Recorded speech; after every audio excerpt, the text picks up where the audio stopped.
한여름의 태양은 무자비하게 내리쬐며 군 병원 주차장의 아스팔트 바닥을 신발 밑창이 녹아내릴 듯한 온도로 달구고 있었다.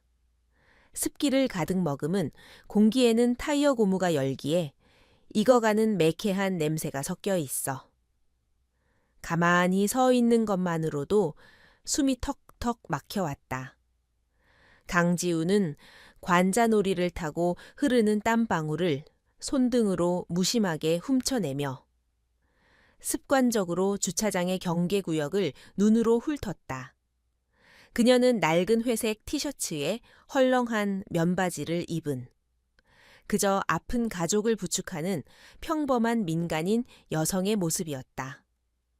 그녀의 곁에는 남동생 강민호가 목발에 의지한 채 힘겹게 서 있었고 굳어버린 다리를 한 걸음씩 옮길 때마다 거친 숨을 몰아쉬고 있었다.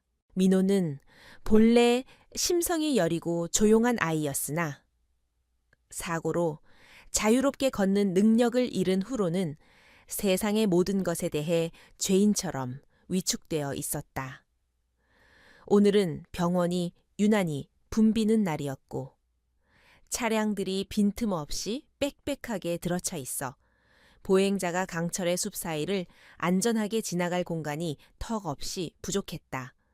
민호가 거대한 SUV와 매끄러운 검은색 세단 사이에 좁은 틈으로 몸을 비집고 지나가려던 찰나 관리소 홀로 바닥에 방치된 기름 얼룩 위에서 왼쪽 목발에 고무 패킹이 미끄러지고 말았다.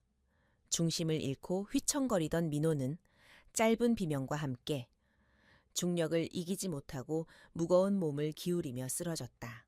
습한 오후의 공기를 가르며 울려 퍼진 소리는 끔찍할 정도로 날카로웠는데 금속 목발이 세단의 매끄러운 검은색 문짝을 길게 긁어내리는 소음은 주변 사람들의 이를 악물게 만들었다. 알루미늄 목발은 최고급 도장이 입혀진 문짝에 하얗고 선명한 흉터를 남겼고 민호는 더러운 바닥에 엎어진 채 멍하니 그 참상을 바라보았다. 넘어진 충격보다 더 큰 공포가 민호의 눈동자를 가득 채웠는데 그것은 고위 장교들이 군사적 목적보다는 자신의 위세를 과시하기 위해 타는 최고급 수입차였기 때문이었다.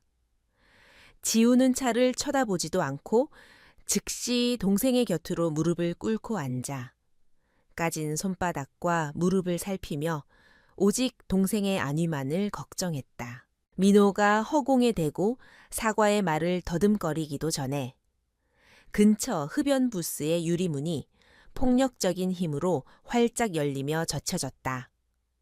군복 단추가 터질 듯 튀어나온 배를 가진 한 남자가 피우다만 담배를 바닥에 내던지며 씩씩거리며 걸어 나왔다.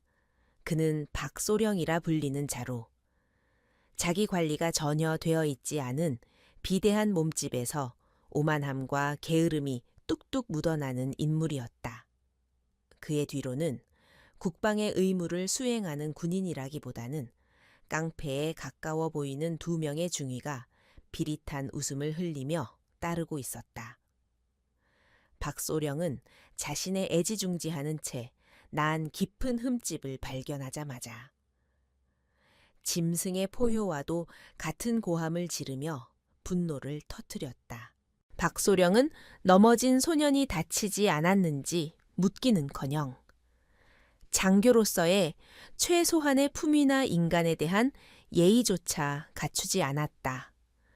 그는 성큼성큼 다가와 바닥에 떨어져 있던 민호의 목발을 군화 발로 걷어차 버렸고 목발은 주차된 트럭 밑으로 요란한 소리를 내며 굴러갔다. 그는 아스팔트 위에 주저앉아 떨고 있는 민호를 내려다보며 소년의 가정교육과 존재 가치 자체를 부정하는 저속한 욕설을 본물 터지듯 쏟아냈다. 그는 민호를 향해 쓸모없는 병신이 방구석에나 처박혀 있을 것이지 왜 기어 나와서 비싼 재산을 망가뜨리냐며 모욕을 주었다. 그 욕설들은 민호가 가진 신체적 결함뿐만 아니라 그의 영혼까지 짓밟으려는 듯 구체적이고 잔인했다. 지우는 천천히 자리에서 일어나 분노로 일그러진 소령과 공포에 질린 동생 사이를 가로막고 섰는데 그 자세는 꼿꼿하고 흔들림이 없었다. 그녀는 상황을 더 악화시키지 않기 위해 고개를 숙여 정중하게 사과의 뜻을 전하며 차분하고 안정된 목소리를 유지하려 애썼다. 그녀는 미끄러운 바닥 때문에 일어난 사고였음을 설명하고 보험 처리를 통해 수리비 전액을 즉시 변상하겠다고 제안했다.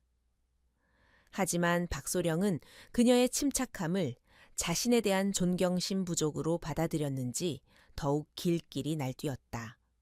그는 찌든 담배 냄새와 땀 냄새를 풍기며 지우의 개인 공간을 침범했고 두꺼운 손가락으로 그녀의 어깨를 툭툭 치며 위협적으로 굴었다. 그는 비릿한 웃음을 흘리며 자신이 누구인지, 이 수입차의 특수 도장이 얼마짜리인지 알기나 하냐며 그녀를 조롱했다. 그에게 지우는 그저 힘도 없고 배경도 없는 싸구려 옷을 입은 가난한 계집에 불과해 보였기에 거리낄 것이 없었다. 그는 돈이 문제가 아니라 소위 아랫 것들이 보여주는 기강해이와 존경심 부족이 문제라며 훈계를 늘어놓기 시작했다. 박소령은 민회계 말뿐인 사과가 아니라 몸으로 보여주는 진정성 있는 반성을 요구했다. 그는 반짝거리는 자신의 군화, 앞코 근처에 기름때 묻은 아스팔트를 가리키며 소년에게 거기로 기어와서 옷소매로 구두의 먼지를 닦으라고 명령했다. 민호는 군복을 입은 사내들의 위압감과 공포에 압도되어 눈물이 차올랐고 시야는 뿌옇게 흐려져 앞을 분간하기 힘들었다. 그는 자신 때문에 누나가 곤란해지는 것을 원치 않았고 더 큰 소란을 피워 누나에게 피해가 가는 것을 막고 싶었다. 민호는 망가진 다리에서 느껴지는 날카로운 통증을 애써 무시하며 무게중심을 이동해 상체를 바닥으로 낮추기 시작했다. 거만한 장교의 발치에서 기기 위해 준비하는 젊은 청년의 모습은 보는 이들의 가슴을 찢어지게 만들었다. 지나가던 몇몇 사람들이 멈춰 섰으나 소령의 계급장을 확인하고는 후환이 두려워 서둘러 고개를 돌리고 자리를 피했다.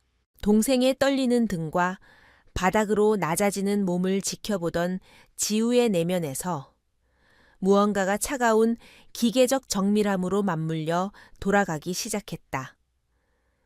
따뜻하고 보호적이던 누나의 인격은 순식간에 뒤로 물러나고 707 특수임무단의 냉철한 살인 기계로서의 본능이 그 자리를 대체했다.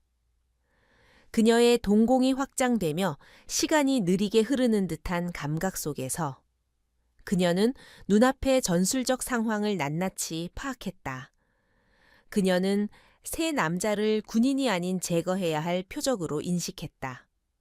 박소령은 비만으로 균형 감각이 무너져 있었고 왼쪽 중위는 자세가 불안정했으며 오른쪽 중위는 주의가 산만했다.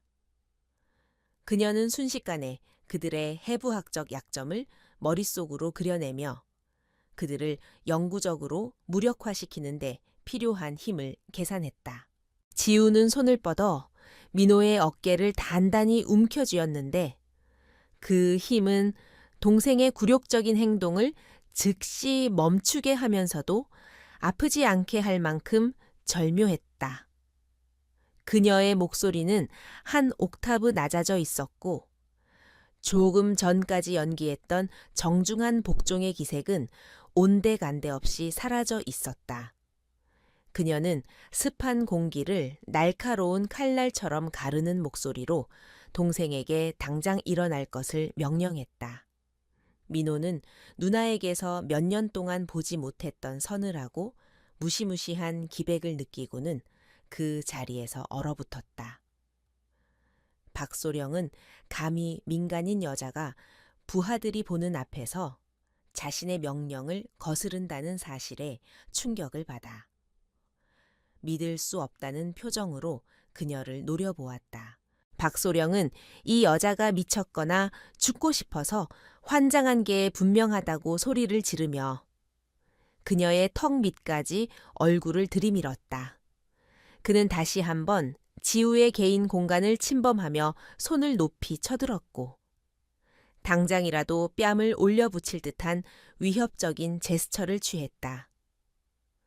그는 요즘 민간인들은 군에 대한 경외심이 없다느니 위계 질서와 복종을 몸으로 가르쳐줘야 한다느니 떠들어댔다.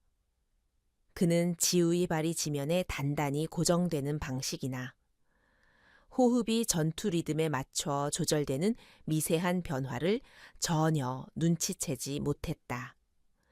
그는 자신이 채찍을 쥐고 있다고 착각하며 굶주린 호랑이가 기다리는 우리 속으로 제 발로 걸어 들어가는 멍청한 사냥꾼과 같았다. 지우는 박소령의 충혈된 눈을 똑바로 응시했는데 그 눈빛에는 두려움이나 망설임이 티끌 만큼도 없어. 오히려 상대방을 주눅 들게 만들었다. 그녀는 그가 입고 있는 제복이 아깝다며 민간인을 협박하는 행위는 군법 위반임을 명확하고 또렷하게 지적했다. 그녀는 마지막으로 경고한다며 지금 당장 물러나서 우리를 보내주지 않으면 반드시 후회하게 될 것이라고 말했다. 그것은 맹수가 사냥감을 물어뜯기 전에 베푸는 마지막 자비이자 진심 어린 경고였다. 하지만 박소령에게 그 말은 지저대는 개소리처럼 들렸고 그는 귀에 거슬리는 웃음을 터뜨리며 두 중위에게 남매를 포위하여 퇴로를 차단하라고 손짓했다. 상관의 비위를 맞추고 싶어 안달이 난 두 중위는 비열한 미소를 지으며 남매를 향해 다가왔다. 그중 한 명은 발로 민호의 목발을 더 멀리 차버렸고 민호는 중심을 잡기 위해 필사적으로 누나의 옷자락을 붙잡아야만 했다. 그들은 손가락 뼛소리를 우두둑 내며 물리적인 위압감을 과시했지만 자신들이 지금 대량 살상 무기를 건드리고 있다는 사실은 꿈에도 몰랐다. 지우는 자신과 가장 가까운 CCTV의 위치를 계산했고 거대한 SUV 차량에 의해 사각지대가 만들어져 있다는 사실을 확인하고는 입꼬리를 살짝 올렸다. 그녀는 민호의 허리를 감싸 안아 지탱하면서 자유로워진 다른 한 손은 힘을 뺀 채 늘어뜨려 언제든 급소를 타격할 준비를 마쳤다. 부하들이 지켜보고 있다는 사실에 고무된 박소령은 결코 넘어서는 안 될 선을 넘고야 말았다. 그는 육중한 손바닥을 휘둘러 지우의 뺨을 향해 날렸는데 이는 그녀에게 모욕을 주고 서열을 확인시키려는 의도였다. 지우는 그 공격이 날아오는 궤적을 슬로우 모션처럼 볼 수 있었고 피하거나 손목을 꺾어버릴 수도 있었지만 그 자리에서 고스란히 맞아주기로 결정했다. 짝 하는 파열음이 주차장에 울려 퍼졌고 그녀의 고개가 옆으로 휙 돌아가며 하얀 볼 위로 붉은 손자국이 순식간에 피어올랐다. 이것은 철저히 계산된 행동이었으며 앞으로 일어날 모든 폭력을 정당방위라는 명분 아래 두기 위한 전술적 선택이었다. 민호는 공포와 분노로 갈라진 목소리로 누나의 이름을 비명처럼 질렀지만 망가진 다리로는 아무것도 할 수 없어 절망했다. 지우는 천천히 고개를 돌려 박소령을 다시 바라보았고 입안 터진 곳에서 흘러나오는 비릿한 피 맛을 느꼈다. 그녀는 울지도 않았고 패배감에 젖지도 않았으며 오히려 입게는 희미하고 섬뜩한 미소가 걸려 있었다. 그것은 칠봉칠 특임단의 전설, 백호가 교전 수칙이 해제되었음을 알리는 신호였다. 그녀는 더 이상 인간의 눈이 아닌 끝없는 고통을 약속하는 시면의 눈동자로 박소령을 응시했다. 소령은 등골을 타고 흐르는 알 수 없는 오싹함에 본능적으로 위험을 감지했지만 이미 돌이킬 수 없는 강을 건넌 후였다. 박소령은 갑자기 밀려오는 불안감을 떨쳐내려는 듯 더 크게 고함을 지르며 부하들에게 미친년과 병신을 당장 끌고 가라고 명령했다. 그는 이들이 장교를 폭행하려 했으므로 보안실로 끌고 가서 신문과 정신교육을 해야 한다고 억지를 부렸다. 사실 그는 보는 눈이 많은 이곳을 벗어나 아무도 없는 밀실에서 마음껏 폭력을 행사하고 싶었던 것이다. 지우는 중귀들이 거칠게 팔을 잡아 끌 때 전혀 저항하지 않고 순순히 끌려갔다.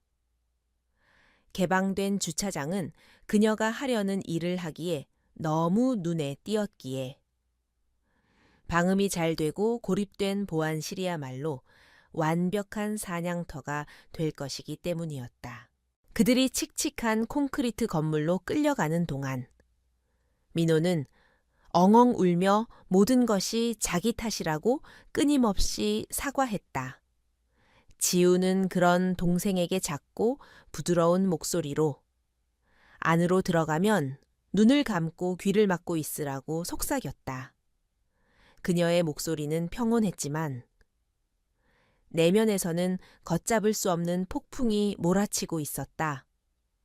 그녀는 건물의 외벽에 설치된 보안 카메라의 위치와 사각지대, 그리고 그들의 운명을 가를 두꺼운 철문을 눈여겨보았다.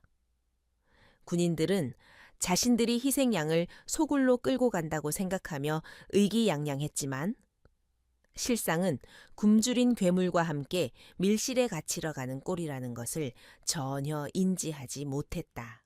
보안실 내부는 어두침침했고 곰팡이와 묵은 담배 냄새가 진동하여 바깥의 밝은 햇살과는 완전히 다른 세상 같았다. 다른 당직 병사는 보이지 않았는데 이곳은 박소령이 자신의 사적인 폭력을 행사하기 위해 비워둔 그만의 왕국이었다. 중위들은 지우와 민호를 차가운 시멘트 바닥에 내동댕이 쳤고 낄낄거리며 뒤에 있는 육중한 철문을 잠갔다. 철컥하고 자물쇠가 잠기는 소리는 마치 사형 선고처럼 무겁고 불길하게 울렸다. 박소령은 제어 패널로 걸어가 CCTV 녹화 시스템의 전원을 꺼버렸고 악랄한 미소를 지으며 포로들을 향해 돌아섰다. 그는 고문할 시간을 벌었다고 생각했지만 실제로는 외부와 연결된 자신의 유일한 생명줄을 끊어버린 것이었다. 지우는 천천히 자리에서 일어나 바지에 묻은 먼지를 털어내며 남자들을 불안하게 할 만큼 침착한 움직임을 보였다. 그녀는 카메라의 붉은 녹화, 불빛이 사라지는 것을 확인했고 이제 그녀를 올가매던 민간인의 가면은 완전히 벗겨져 나갔다.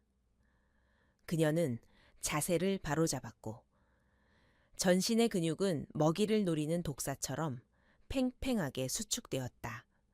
박소령은 허리띠를 풀어 손에 감으며 채찍처럼 만들었고 부하들은 진압봉을 꺼내 들며 다가왔다. 그들은 살려달라는 애원과 비명을 기대했지만 그들이 마주한 것은 공기의 압력마저 낮아진 듯한 무거운 침묵뿐이었다. 당신들은 오늘 3가지 실수를 했어.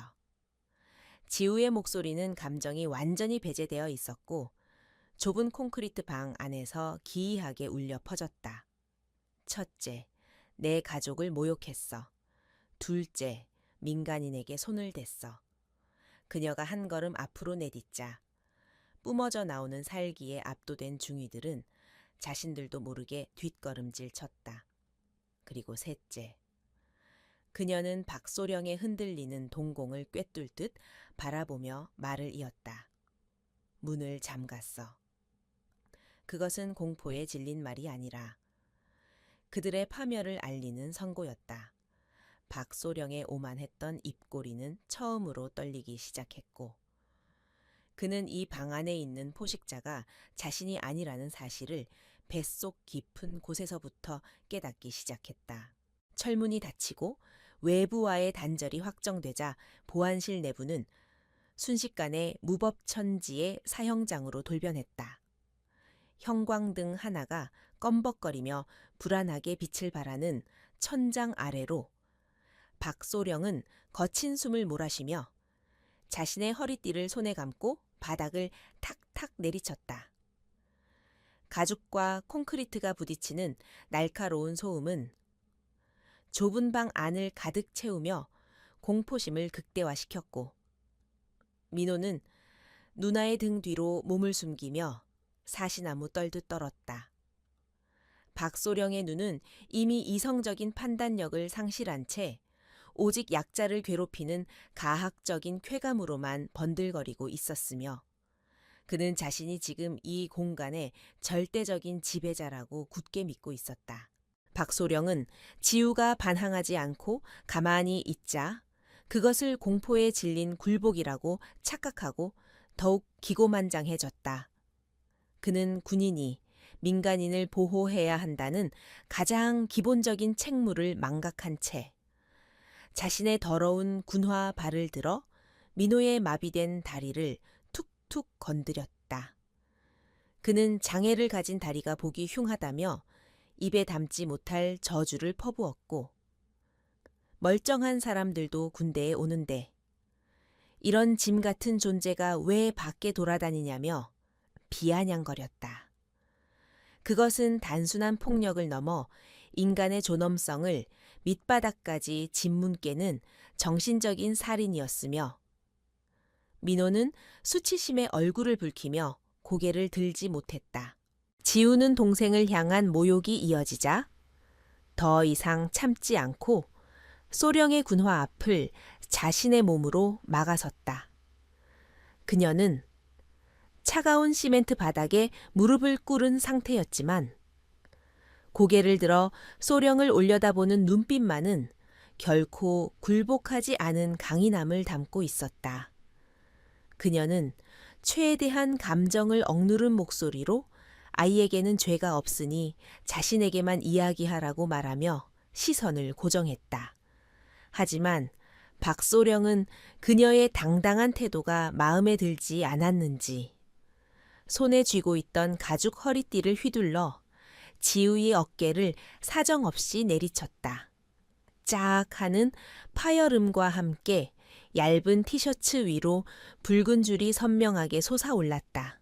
살이 터지는 고통이 어깨를 타고 전신으로 퍼져나갔지만 지우는 신음소리 하나 내지 않고 입술을 꽉 깨물어 참아냈다.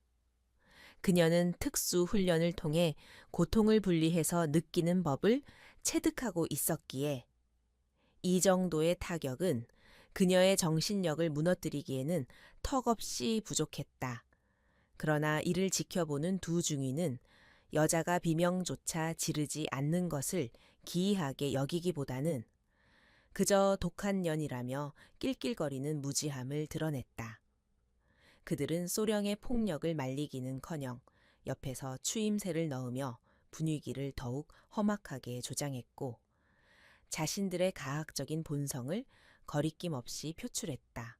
그들 중 덩치가 큰 중위 하나가 다가와 지우의 주머니를 거칠게 뒤지기 시작했고 그녀는 저항하지 않고 그들의 손길을 허용했다.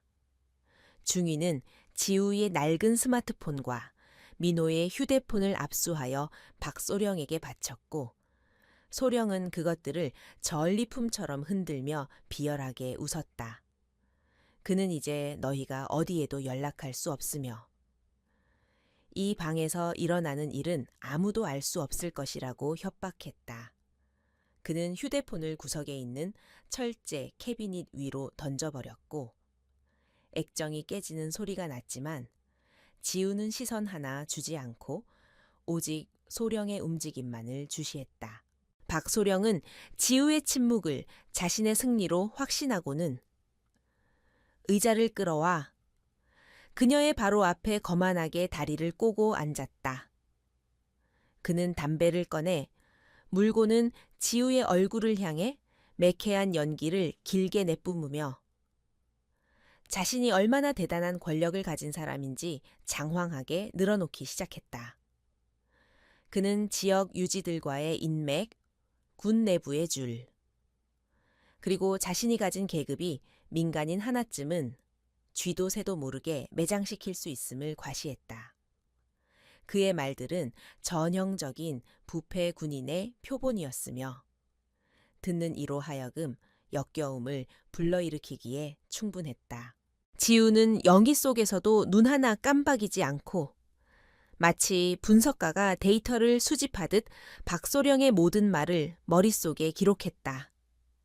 그녀는 이자가 구제불능의 쓰레기라는 사실을 재확인했고 이제 마지막 절차만이 남았음을 직감했다. 그녀는 조용하지만 힘있는 목소리로 자신이 소속된 부대와 군번호를 읊조리기 시작했다.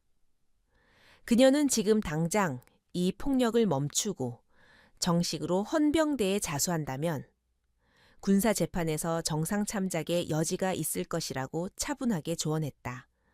그것은 피해자의 애원이 아니라 심판자가 내리는 최후의 통첩이었다.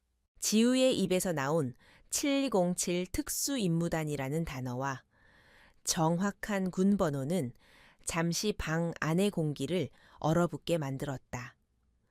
두 중위는 서로의 얼굴을 쳐다보며 당황한 기색을 보였지만 술과 권력에 취한 박소령에게는 그저 허세 부리는 헛소리로만 들렸다. 그는 잠시 멍한 표정을 짓더니 이내 배를 잡고 미친 듯이 웃어젖히기 시작했다. 그는 이런 비쩍 마른 계집애가 특수부대원이라면 자신은 참모총장이라도 되겠다며 어디서 주워들은 건 있어가지고 흉내를 낸다고 조롱했다. 그의 웃음소리는 광기에 가까웠고 현실을 직시하지 못하는 어리석음의 극치를 보여주었다. 박소령은 웃음을 멈추고 표정을 싹 바꾸더니 지우의 머리채를 거칠게 휘어잡고 그녀의 얼굴을 자신의 무릎 가까이로 끌어당겼다. 두피가 뜯겨나가는 듯한 고통 속에서도 지우의 눈동자는 흔들림 없이 그를 노려보았는데 그 시선이 너무나 서늘하여 소령은 순간적으로 흠칫했다. 그는 그 불쾌한 기분을 지우기 위해 지우의 뺨을 다시 한번 강하게 후려쳤다. 이번에는 입술이 터지며 붉은 선혈이 턱을 타고 흘러내렸고 바닥에 뚝뚝 떨어져 회색 콘크리트를 붉게 물들였다. 피 냄새가 좁은 방 안에 퍼지자 야수들의 폭력성은 더욱 자극을 받아 난폭해졌다. 민호는 누나가 피를 흘리는 모습을 보자 공포를 이기고 울부짖으며 소령의 다리에 매달려 그만하라고 애원했다. 하지만 옆에 있던 중위가 군화씨는 발로 민호의 명치를 걷어찼고 민호는 억소리도 내지 못하고 바닥을 구르며 고통에 몸부림쳤다. 동생이 공격당하는 것을 본 순간 지우의 내면에서 팽팽하게 당겨져 있던 이성의 끈이 끊어지는 소리가 났다. 그녀의 호흡이 순간적으로 멈췄다가 다시 시작되었을 때 그것은 더 이상 인간의 호흡이 아닌 살육을 준비하는 기계의 리듬이었다. 그녀의 눈에서 감정의 빛이 완전히 사라지고 오직 목표물을 파괴하기 위한 좌표만이 남았다.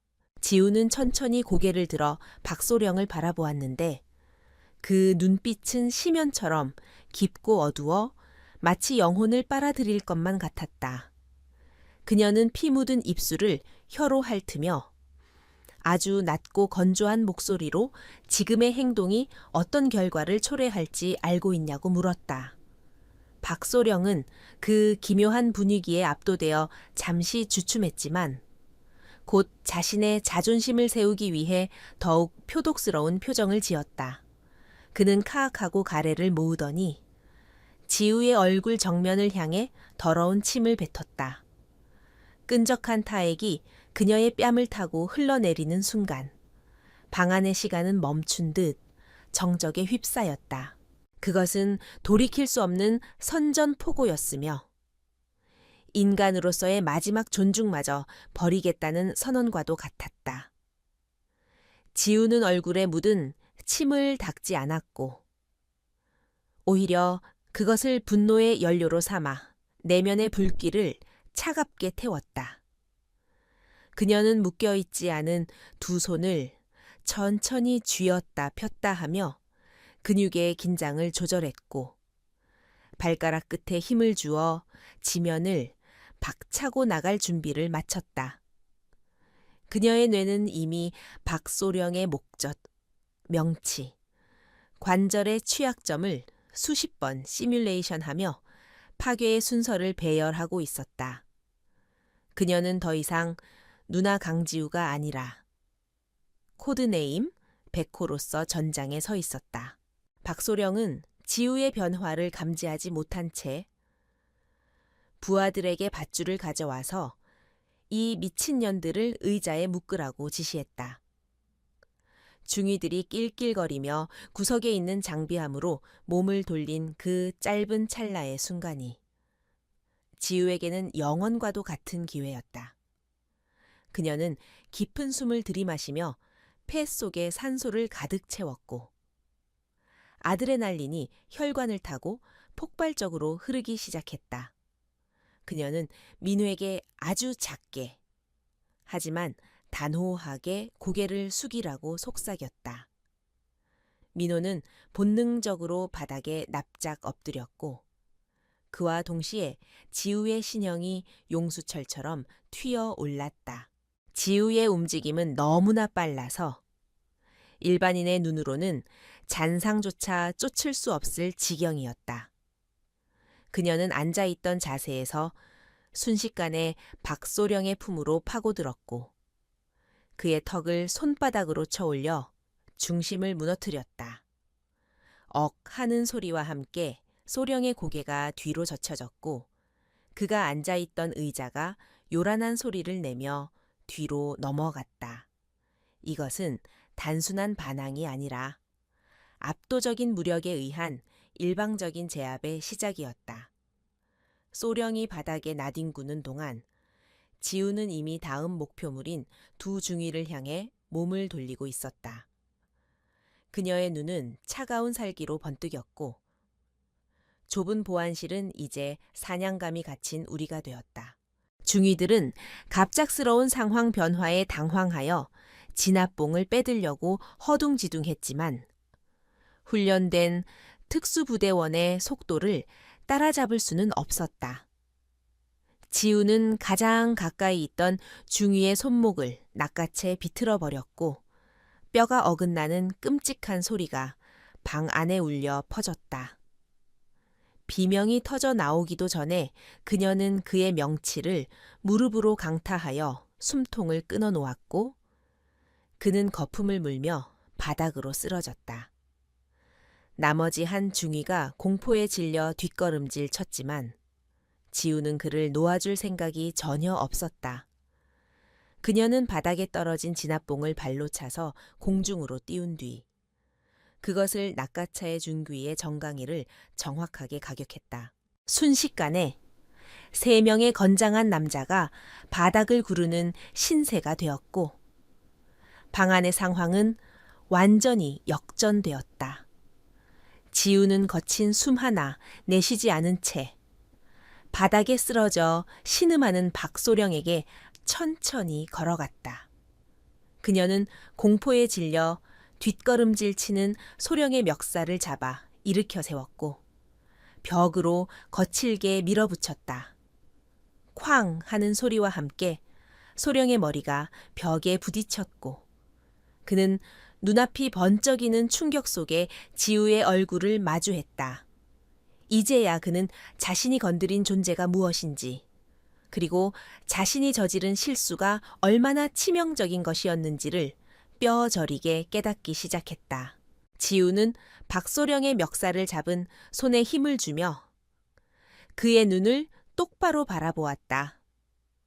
그녀의 눈빛에는 분노를 넘어선 경멸과 심판의 의지가 담겨 있었고, 소령은 그 시선에 압도되어 말 한마디 제대로 하지 못했다.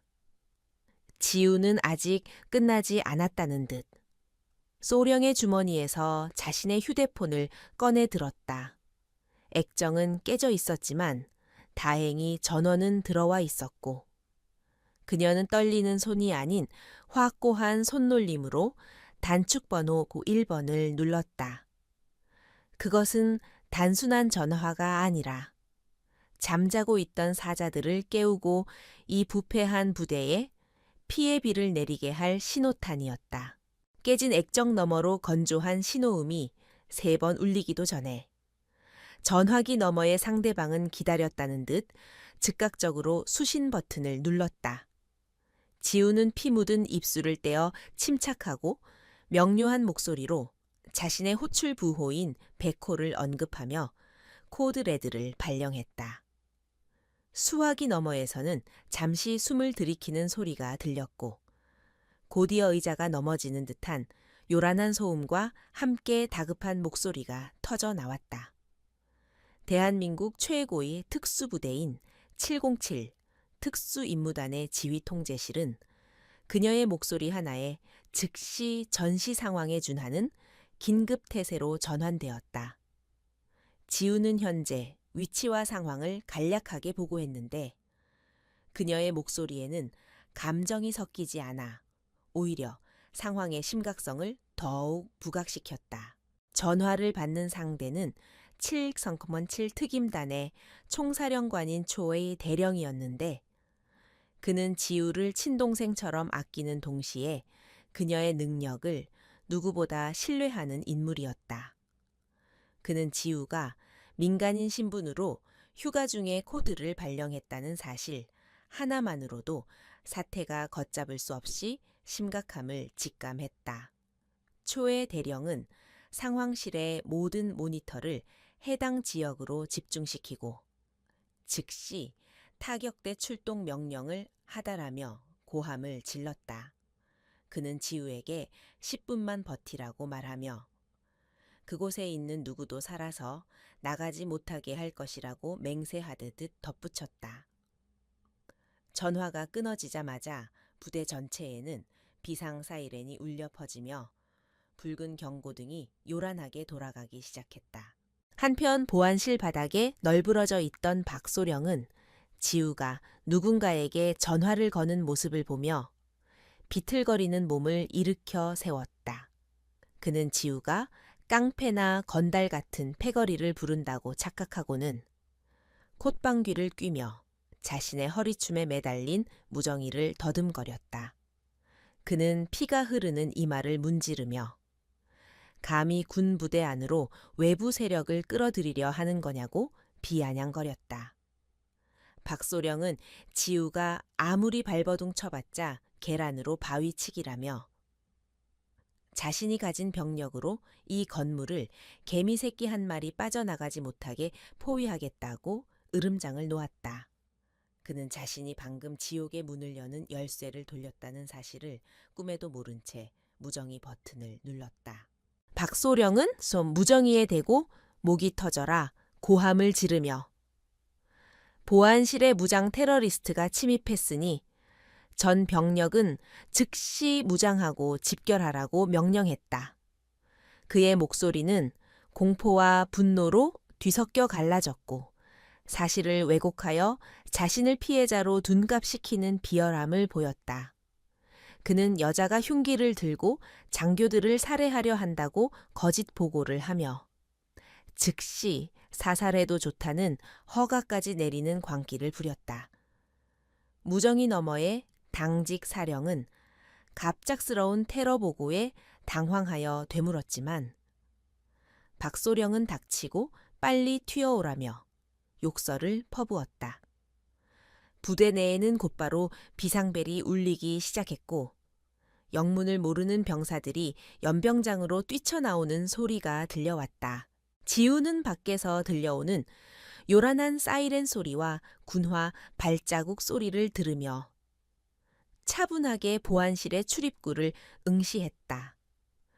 그녀는 박소령이 병력을 호출할 것을 예상하고 있었기에 전혀 당황하지 않았고 오히려 이 상황을 전술적으로 이용할 계획을 세웠다. 그녀는 무거운 철제 책상을 밀어 문 앞을 가로막아 바리케이드를 쳤고 쓰러진 두 중위의 몸을 끌어다 추가적인 장애물로 활용했다. 그녀의 움직임은 군더더기 없이 깔끔했고 좁은 공간을 순식간에 난공불락의 요새로 변모시켰다. 민호는 밖에서 들려오는 고함 소리에 겁을 먹고 몸을 움츠렸지만 지우의 등 뒤에서 느껴지는 단단한 안정감에 의지해 호흡을 골랐다. 박소령은 밖에서 부하들이 도착하는 소리가 들리자 다시 기세등등해져서 지우를 향해 너는 이제 도간에 든 쥐라며 낄낄거렸다. 그는 창문 틈으로 무장한 군인들이 건물을 포위하는 모습을 확인하고는 승리의 쾌감에 도취되어 아픈 것도 잊은 듯 했다. 그는 밖을 향해 소리치며 문을 부수고 들어와서 이 미친년의 사지를 찢어발기라고 악을 썼다. 하지만 지우는 그를 벌레 보듯 쳐다보며 당신이 부른 것은 지원군이 아니라 당신과 함께 파멸할 희생양들이라고 차갑게 대꾸했다. 그녀의 눈빛에는 일말의 동정심도 없었고 오직 다가올 심판을 기다리는 사형 집행인의 냉정함만이 감돌았다. 지우는 민호를 방의 가장 안전한 구석, 두꺼운 콘크리트 벽과 캐비닛 사이의 공간으로 데려가 앉혔다. 그녀는 동생의 손을 꼭 잡으며 어떤 소리가 들려도 절대 눈을 뜨지 말고 귀를 막고 있으라고 다시 한번 당부했다. 민호는 누나의 손에서 전해지는 온기에 안도하며 고개를 끄덕였고 지우는 동생의 머리를 쓰다듬으며 안심시켰다. 그녀는 주변에 있는 집기들을 확인하며 무기로 사용할 수 있는 것들을 선별했고 날카로운 볼펜과 깨진 유리 조각을 손에 쥐었다. 그녀에게는 총이 없었지만 그녀의 몸 자체가 치명적인 무기였기에 두려움은 없었다. 건물 밖은 박소령의 부대원들로 인산인해를 이루었고 수십 명의 병사들이 K2 소총을 겨둔 채 보안실 입구를 에워싸고 있었다. 지휘를 맡은 대위는 확성기를 들고 투항을 권고했지만 목소리에는 긴장감이 역력히 묻어났다. 그들은 안에서 무슨 일이 일어났는지 정확히 알지 못했고 단지 테러리스트가 있다는 소령의 말만 믿고 출동한 상태였다. 대위는 문을 향해 경고 사격을 가하라고 명령했고 공포탄이 아닌 실탄이 철문을 때리며 요란한 금속음을 냈다. 총알은 두꺼운 철문을 뚫지 못했지만 그 소리는 안에 있는 사람들의 심장을 조여오기에 충분했다. 지우는 총소리에도 눈 하나 깜박이지 않고 오히려 문틈으로 들어오는 빛의 변화를 통해 밖의 인원 배치를 파악했다. 그녀는 박소령에게 다가가 그의 목을 팔로 감싸 안으며 인간 방패로 삼을 준비를 했다. 소령은 숨이 막혀 캑캑거리면서도 밖의 부하들이 곧 들어와 너를 죽일 것이라고 저주를 퍼부었다. 지우는 그의 귀에 대고 당신의 부하들이 문을 여는 순간 가장 먼저 죽는 것은 당신이 될 것이라고 나지막이 속삭였다. 그 서늘한 목소리에 소령의 몸이 딱딱하게 굳었고 그는 처음으로 자신의 목숨이 경각에 달려 있음을 실감했다. 707 특임단의 경납고에서는 거대한 프로펠러 소리가 공기를 찢으며 검은색 블랙호크 헬기, 세 대가 동시에 이륙 준비를 마쳤다. 최정예 요원들은 완전 무장을 갖춘 채 헬기에 탑승했고 그들의 얼굴에는 비장함과 함께 분노가 서려 있었다. 그들은 자신들의 전설인 지우가 공격받았다는 사실에 격분했고 감히 누가 백호의 털끝을 건드렸는지 확인하고 싶어 안달이 나 있었다. 초의 대령은 선두 헬기에 탑승하여 무정이를 잡고 전 대원에게 교전 수칙 따위는 잊어버리고 확실하게 짓밟아버리라고 명령했다. 헬기들은 대형을 이루며 지우가 있는 곳을 향해 전속력으로 비행을 시작했다. 다시 보안실 안. 박소령은 지우의 팔에 잡힌 채로 밖을 향해 사격 중지 명령을 내리려 했지만 목이 조여 목소리가 나오지 않았다. 밖의 군인들은 반응이 없자 문을 폭파하고 진입하려는 준비를 시작했고 폭발물을 문 경첩부 위에 부착하는 소리가 들려왔다. 지우는 그 소리를 듣고 민호의 머리를 감싸 안으며 바닥으로 몸을 더욱 낮췄다. 그녀는 폭발과 동시에 들이닥칠 연기와 파편, 그리고 이어질 총격전을 머릿속으로 시뮬레이션했다. 그녀는 문이 열리는 순간 가장 먼저 진입하는 선두조를 무력화시키고 그들의 무기를 탈취하여 제압할 계획을 세웠다. 그 순간 멀리서 들려오는 미세한 진동이 지우의 예민한 감각을 자극했다. 그것은 일반적인 차량이나 기계 소음과는 다른 공기를 찢고 압축하는 특유의 파열음이었다.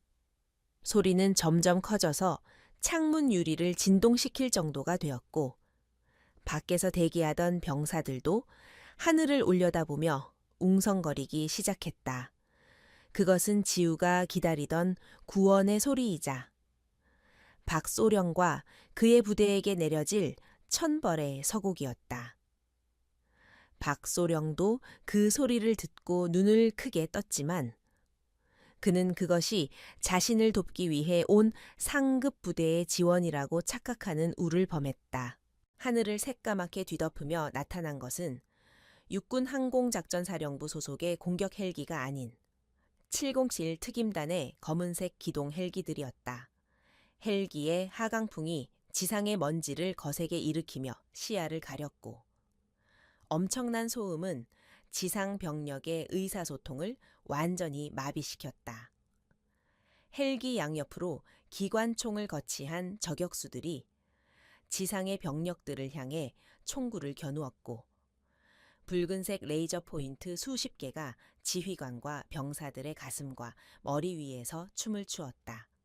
그것은 단순한 위협이 아니라 움직이면 즉시 사살하겠다는 명확하고 살벌한 경고였다.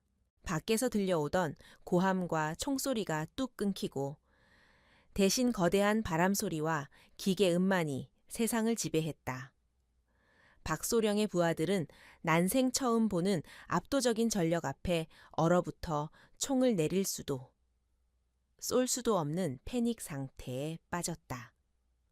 확성기를 들고 있던 대위는 다리가 풀려 주저앉았고 병사들은 본능적으로 뒷걸음질 치며 대열을 이탈했다.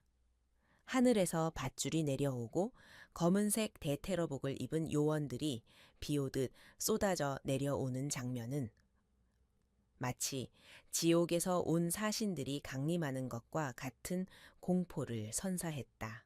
지우는 밖의 상황이 변했음을 감지하고 박소령을 놓아주며 뒤로 한 걸음 물러섰다. 그녀는 흐트러진 옷매무새를 정리하고 바닥에 떨어진 자신의 신분증을 주워 주머니에 넣었다.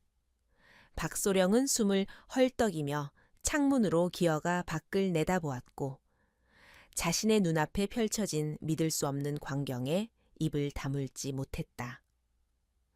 자신의 부대는 무장 해제당하고 있었고 정체불명의 특수 부대원들이 건물을 완전히 장악하고 있었다. 그는 떨리는 목소리로 도대체 무슨 짓을 한 거냐고 지우에게 물었지만 지우는 차가운 미소만 지을 뿐이었다. 말했잖아. 지우가 조용히 입을 열었다. 후회하게 될 거라고.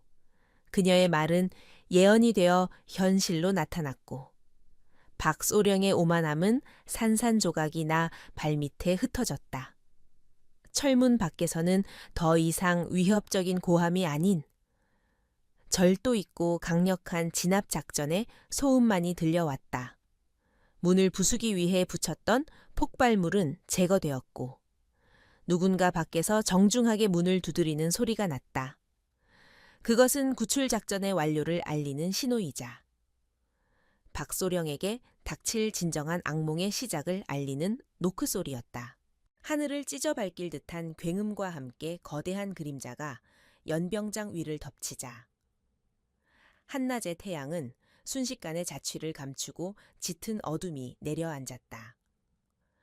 세 대의 블랙호크 헬기가 만들어내는 강력한 하강풍은 지상의 모든 것을 날려버릴 기세로 몰아쳤고 흙먼지 폭풍이 일어나 시야를 완전히 차단해버렸다. 박소령의 부름을 받고 달려왔던 경비 중대원들은 눈을 뜰 수조차 없는 강풍 속에서 중심을 잃고 비틀거렸으며 고막을 터뜨릴 듯한 소음 때문에 서로의 외침조차 듣지 못했다. 그것은 단순한 비행체의 접근이 아니라 마치 하늘이 무너져 내려 지상을 심판하려는 듯한 압도적인 공포의 강림이었다. 먼지 구름 사이로 모습을 드러낸 헬기의 동체에는 대한민국 국군 최전개 부대임을 알리는 고유 마크가 선명하게 새겨져 있었지만 공포에 질린 병사들의 눈에는 그저 죽음을 부르는 사신의 낙인처럼 보였다.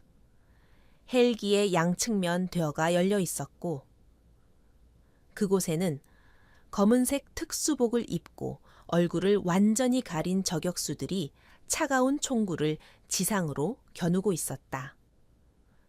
그들이 사용하는 대구형 저격 소총은 장갑차조차 뚫어버릴 수 있는 위력을 가지고 있었기에 알루미늄 캔처럼 얇은 군용 트럭 뒤에 숨는 것은 아무런 의미가 없는 짓이었다.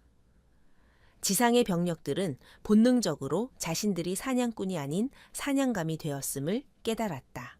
가장 먼저 병사들의 눈에 들어온 것은 먼지 속에서 붉게 빛나는 수십 개의 레이저 포인터였다. 지휘를 하던 대위의 이마, 선두에 선 하사관의 심장, 그리고 총을 들고 있는 병사들의 손목 위에 섬뜩한 붉은 점들이 정확하게 조준되어 춤을 추고 있었다. 그것은 움직이는 순간 즉시 사살하겠다는 무언의 경고였으며 그 정밀함은 인간의 솜씨라고는 믿기 힘들 정도로 기계적이고 완벽했다. 대위는 자신의 이마에 찍힌 붉은 점을 느끼며 전신이 마비되는 공포를 맛보았고 손에 들고 있던 확성기를 힘없이 바닥에 떨어뜨렸다. 헬기에서 굵은 로프가 지상으로 던져지자마자 검은색 전투복을 입은 대원들이 망설임 없이 허공으로 몸을 던져 밧줄을 타고 내려왔다. 그들의 하강 속도는 중력을 무시하는 듯 빨랐고 지면에 착지하는 동작은 고양이과 맹수처럼 소리가 없으면서도 묵직했다.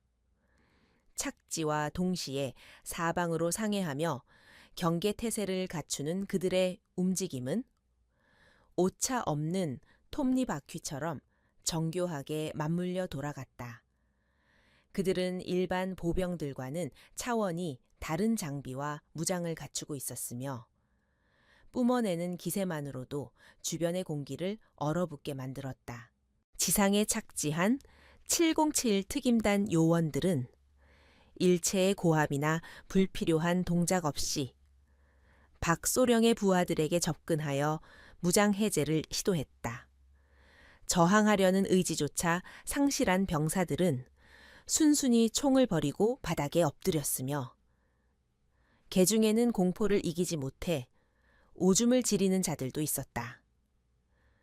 특임단 요원들은 마치 어린아이를 다루듯 능숙하게 그들을 제압하고 포박했으며 이 모든 과정은 불과 1분도 차에 걸리지 않았다. 연병장은 순식간에 점령되었고 이제 남은 것은 그 모든 사태에 원흉이 숨어 있는 보안실 건물뿐이었다.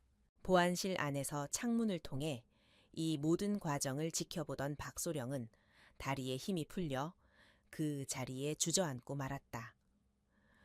그는 자신의 눈앞에서 벌어지는 상황을 도저히 현실로 받아들일 수 없어 고개를 세차게 흔들었지만 창밖의 풍경은 변하지 않았다. 그가 믿었던 부하들은 바닥에 머리를 박고 굴복해 있었고 검은색 악마들은 이제 총구를 돌려 자신이 있는 보안실을 겨누고 있었다. 그의 머릿속에서는 이 상황을 어떻게든 합리화하려는 비겁한 계산이 돌아갔지만 그 어떤 변명으로도 이 사태를 수습할 수 없다는 결론에 도달할 뿐이었다. 지우는 주저앉은 박소령의 뒷모습을 차갑게 내려다보며 흐트러진 머리카락을 쓸어 넘기고 호흡을 가다듬었다.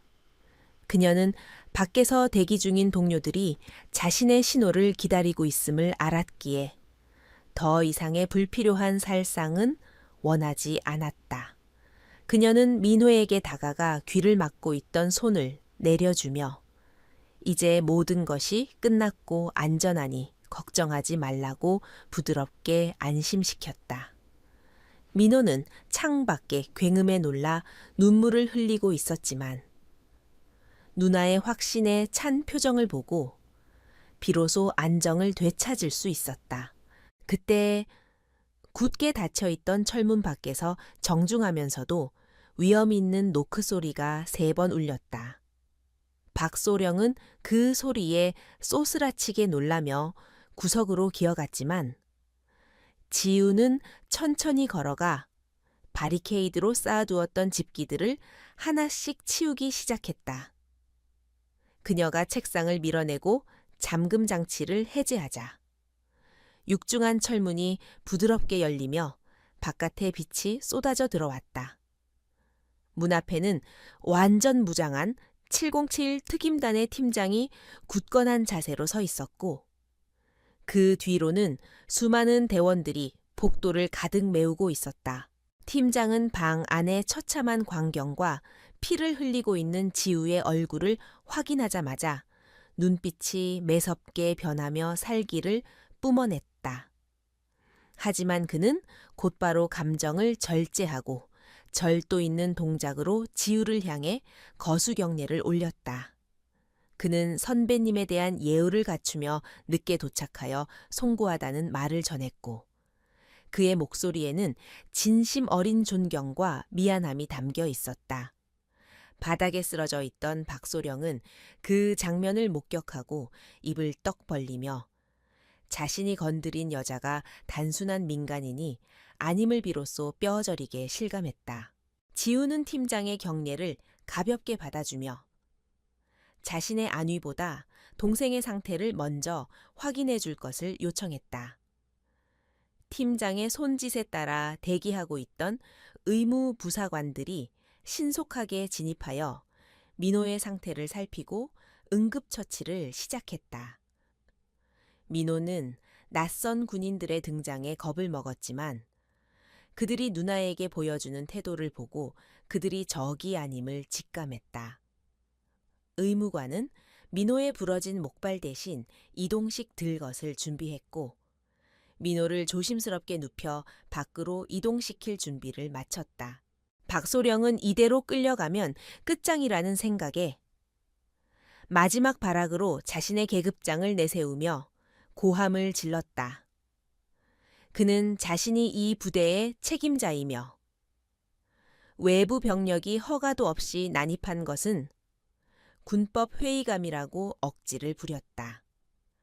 하지만 팀장은 그를 쳐다보지도 않은 채 부하들에게 눈짓으로 짧은 명령을 내렸다. 2명의 대원이 다가가 박소령의 양팔을 꺾어 올리며 제압했고 그는 짐승처럼 울부짖으며 바닥에 처박혔다. 팀장은 그제야 박소령에게 다가가 당신은 더 이상 장교가 아니라 전시교전 수칙을 위반한 범죄자일 뿐이라고 차갑게 일갈했다. 지우는 들것에 실려 나가는 민호의 손을 잡아주며 함께 복도를 걸어 나왔는데 그 길은 마치 여왕의 행진처럼 엄숙했다. 복도 양옆으로 도열한 특임단 대원들은 지우가 지나갈 때마다 복종의 의미로 고개를 숙였고 그들의 등 뒤에서는 박소령의 비명소리가 메아리처럼 울려 퍼졌다.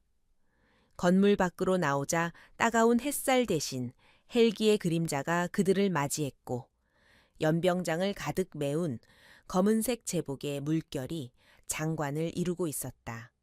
그것은 단순한 구출 작전이 아니라 건드려서는 안 될 영린을 건드린 대가가 무엇인지 보여주는 무력 시위였다. 건물 입구에는 이번 작전을 총지휘한 초에 대령이 뒷짐을 지고 서서 기다리고 있었는데 그의 표정은 폭풍 전야처럼 고요했다. 지우는 대령의 앞으로 다가가 묵묵히 고개를 숙였고 대령은 말없이 다가와 지우이 터진 입술과 멍든 뺨을 안쓰럽게 살펴보았다. 그는 자신의 부하들이 보는 앞에서 칠봉키칠의 전설이 이런 수모를 당했다는 사실에 분노를 금치 못했다. 대령은 지우의 어깨를 두드리며 고생했다는 짧은 말과 함께 이제부터는 자신이 알아서 처리할 테니 편히 쉬라고 말했다. 하지만 지우는 고개를 저으며 아직 할 일이 남았다고 말했고 그녀의 눈은 뒤따라 끌려 나오는 박소령을 향해 고정되었다. 대령은 그녀의 의도를 단번에 파악하고 고개를 끄덕이며 현장 지휘권을 잠시 그녀에게 이양하겠다고 선언했다. 이것은 공식적인 절차는 아니었지만 군인들 사이에 암묵적인 룰이자 피해 복수를 허용하는 침묵의 동의였다. 박소령은 대원들의 손에 질질 끌려 나와 지우의 발 앞에 내동댕이 쳐졌고 거친 아스팔트 바닥에 얼굴을 갈리며 신음했다. 연병장에 모인 수백 명의 군인들과 헬기의 소음이 잦아들며 기이한 정적이 감돌았다. 박소령의 부하들은 포박된 채 그 광경을 지켜보며 자신들의 상관이 처참하게 무너지는 모습을 목격해야 했다. 지우는 바닥에 엎드린 박소령에게 천천히 다가갔고 그녀의 그림자가 소령의 몸을 완전히 덮어버렸다. 그녀는 소령이 민회게 했던 것처럼 그를 내려다보며 아주 낮고 섬뜩한 목소리로 물었다. 기억나나 내 동생에게 기라고 했던 말. 그 말은 단순한 질문이 아니라 다가올 지옥의 예고편이었다. 지우는 주변의 대원에게 손을 내밀어 전술 단검을 건네받았고 날카로운 칼날이 햇빛을 받아 번뜩였다. 박소령은 칼을 보자마자 기겁하며 살려달라고 애원했지만 지우의 표정에는 자비가 없었다. 그녀는 소령의 다리를 군화 발로 밟아 고정시키며 그가 저지른 죄의 무게를 육체적인 고통으로 환산할 준비를 마쳤다. 하늘에 떠있는 블랙호크 헬기들은 마치 이 심판의 증인이 되려는 듯 제자리 비행을 유지했고 지상에는 오직 바람소리와 소령의 거친 숨소리만이 남았다. 이제 진정한 피의 축제가 시작되려 하고 있었다. 박소령의 입에서 터져 나온 사격 명령은 공포에 질린 비명에 가까웠으나 그 파장은 연병장의 정적을 깨뜨리기에 충분했다. 그는 이성의 끈을 완전히 놓아버린 채 자신의 부하들에게 눈앞에 검은 옷을 입은 침입자들을 모조리 사살하라고 악을 써댔다. 하지만 그의 명령은 이미 지휘 체계가 무너진 상황에서 허공을 맴도는 메아리에 불과했으며 오히려 잠자고 있던 사자들의 사냥 본능을 자극하는 반가쇠가 되었다. 초의 대령은 박소령의 발악을 지켜보며 차가운 냉소를 흘렸고 손가락 하나를 까딱여 대원들에게 진압 개시를 알리는 수신호를 보냈다. 그 순간 멈춰있던 시간이 다시 흐르기 시작하며 일방적인 폭력이 폭풍처럼 몰아치기 시작했다. 7갱7 특수임무단 대원들은 총을 쏘는 대신 개머리판과 진압봉을 사용하여 박소령의 부대원들을 순식간에 무력화시켰다. 뼈가 부러지는 둔탁한 소음과 고통에 찬 비명소리가 연병장 곳곳에서 동시다발적으로 터져나오며 평화롭던 부대는 순식간에 아비규환의 생지옥으로 변했다. 훈련이 부족한 일반 병사들은 인간 병기에 가까운 특수부대원들의 상대가 되지 못했고 저항을 시도하는 즉시 관절이 꺾이거나 기절하여 바닥에 나뒹굴었다. 그것은 전투라기보다는 잘 짜인 기계가 불량품들을 걸러내어 파쇄하는 공장과도 같은 차갑고 효율적인 숙청의 과정이었다. 지우는 주변에서 벌어지는 소란에도 아랑곳하지 않고 먼저 의무팀에게 눈짓을 보내 민호를 헬기로 이송하라고 지시했다. 민호는 들것에 실려가면서도 누나를 걱정스러운 눈빛으로 바라보았지만 지우는 안심하라는 듯 부드럽게 손을 흔들어 주었다. 헬기의 로터 소음이 민호의 귀를 막아주었고 의무관들이 그의 시야를 가려줌으로써 소녀는 앞으로 벌어질 잔혹한 광경으로부터 보호받을 수 있었다. 동생이 안전하게 시야에서 사라지자 지우의 눈동자에 남아있던 마지막 온기마저 증발하듯 사라져버렸다. 그녀는 손에 쥔 전술 단검의 손잡이를 고쳐쥐며 바닥에 엎드려 떨고 있는 박소령을 향해 천천히 몸을 돌렸다. 박소령은 자신의 부대가 초토화되는 광경을 보며 현실을 부정하듯 고개를 저었지만 콧 속으로 밀려드는 피 비린내는 이것이 명백한 현실임을 알려주었다. 지우는 도망치려 꿈틀거리는 소령의 발목을 군화발로 힘껏 짓밟았고 우득 하는 소리와 함께 발목뼈에 금이 가는 소리가 들렸다. 소령은 짐승 같은 비명을 지르며 몸을 비틀었지만 지우의 발은 마치 거대한 바위처럼 그를 짓누르고 있어 꼼짝도 할 수 없었다. 지우는 허리를 숙여 소령의 귀에 대고 당신이 내 동생에게 했던 짓은 이것보다 훨씬 더 아팠을 것이라고 차갑게 속삭였다. 그녀는 단검의 날카로운 날을 소령의 군복 바지 위에 갖다 대고 마치 종이를 자르듯 섬유와 피부를 동시에 그어내리기 시작했다. 살이 벌어지며 붉은 선혈이 솟구쳐 올랐고 소령은 고통과 공포에 질려 눈이 뒤집힐 지경이 되었다. 지우는 급소를 피해 근육과 신경만을 정교하게 자극하는 고문의 기술을 시전하고 있었는데 이는 죽음보다 더한 고통을 주되 의식은 명료하게 유지시키는 잔혹한 방식이었다.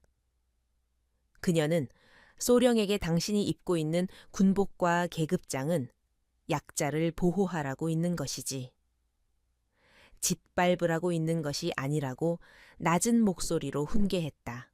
주변의 707 대원들은 지우의 개인적인 복수를 방해하지 않고 오히려 외부의 시선을 차단하는 인간 장막을 형성하여 그녀를 호위했다. 그들은 자신들의 전설적인 선배가 당한 모욕을 갚아주는 이 신성한 의식을 엄숙한 태도로 지켜보았다. 박소령과 함께 있었던 두 중위 역시 다른 대원들에 의해 무릎이 꿇린 채 자신들의 상관이 처참하게 당하는 모습을 강제로 지켜봐야 했다. 그들은 공포에 질려 오줌을 지리며 살려달라고 빌었지만 대원들의 차가운 개머리판이 그들의 입을 강타하여 침묵을 강요했다. 지우는 소령의 다른 쪽 다리마저 짓밟아 무릎 관절을 탈구시켰는데 이는 그가 다시는 두 다리로 온전히 서지 못하게 만들겠다는 의지의 표현이었다. 그녀는 고통에 몸부림치는 소령의 멱살을 잡아 일으켜 세워 눈물과 콧물로 범벅이 된 그의 얼굴을 정면으로 마주 보았다. 소령의 눈동자는 공포로 인해 초점을 잃고 흔들리고 있었고 입에서는 의미를 알 수 없는 신음소리만 흘러나왔다. 지우는 그에게 당신이 그토록 자랑하던 권력과 인맥이 지금 이 순간 당신을 구해줄 수 있는지 어디 한번 불러보라고 조소했다. 박소령은 고통 속에서도 살고 싶은 본능에 이끌려 자신이 아는 장군들의 이름을 운걸거리며 협박 반, 애원 반의 헛소리를 짓거렸다. 하지만 지우는 그 이름들을 들을 때마다 비웃음을 흘리며 그들이 지금 이 상황을 알게 된다면 당신을 구하는 대신 가장 먼저 꼬리를 자르고 도망칠 것이라고 일깨워 주었다. 그녀는 소령의 뺨을 단검의 옆면으로 톡톡 치며 당신은 이제 군인도 아니고 인간도 아닌 그저 썩어빠진 고깃덩어리에 불과하다고 모욕을 주었다. 소령의 자존심은 육체적인 고통과 함께 산산이 부서져 내렸고 그는 자신이 건드리지 말아야 할 존재를 건드렸음을 뼈저리게 후회했다. 연병장은 이제 완전히 제압되어 저항하는 이는 아무도 없었고 바닥에는 부러진 무기들과 신음하는 부상자들만이 널려 있었다. 헬기의 서치라이트가 지상을 대낮처럼 비추며 참혹한 현장을 적나라하게 드러냈고 그 중심에는 피 칠갑을 한 박 소령과 그를 내려다보는 지우가 서 있었다. 지우는 소령의 상의 주머니에서 장교 신분증을 꺼내어 그의 눈앞에서 천천히 반으로 쪼개어 바닥에 던져버렸다. 그것은 그의 사회적 지위와 군인으로서의 생명이 완전히 끝났음을 선고하는 상징적인 행위였다. 지우는 마지막으로 소령의 귓가에 다가가 이제부터 당신이 내 동생이 겪었던 모멸감을 똑같이 느껴볼 차례라고 선언했다. 그녀는 손에 쥐고 있던 단검을 거꾸로 잡고 소령의 어깨 관절을 가격하여 팔을 쓰지 못하게 만들었다. 박소령은 비명을 지르다 목이 쉬어 쇳소리를 냈고 고통에 못 이겨 바닥에 머리를 박고 기절하려 했다. 하지만 지우는 그를 발로 차서 깨우며 정신을 잃는 자비조차 허락하지 않겠다는 듯 차가운 물을 그의 얼굴에 끼얹었다.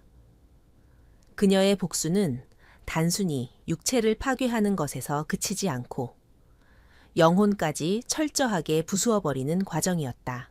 최 대령은 시계를 확인하고 작전 시간이 예정보다 길어지고 있음을 인지했지만 지우를 말리지 않고 묵묵히 기다렸다. 그는 이것이 단순한 사적 제재를 넘어 썩어빠진 군 내부의 환부를 도려내는 필요한 과정이라고 생각했다.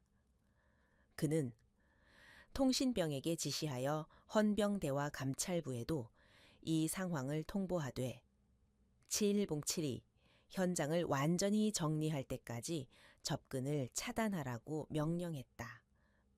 대령의 철저한 비호 아래 이 연병장은 외부의 법과 질서가 통하지 않는 지우만의 심판정이 되었다.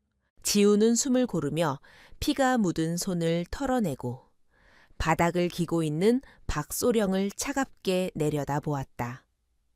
그녀는 소령에게 지금 당장 기어서 저기 있는 트럭 밑으로 들어가라고 명령했는데 이는 아까 그가 민우에게 시켰던 짓을 그대로 돌려주는 것이었다.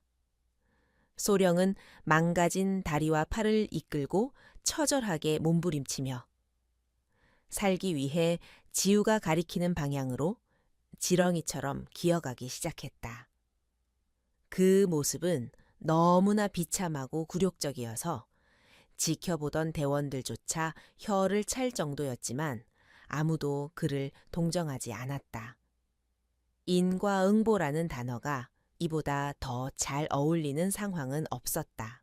지우는 기어가고 있는 소령의 등 뒤에 대고 앞으로 남은 평생을 그렇게 땅바닥을 기어다니며 속죄하라고 저주를 퍼부었다. 그녀는 이제 시작일 뿐이며 군사 재판과 감옥이 당신을 기다리고 있다는 사실을 상기시켰다.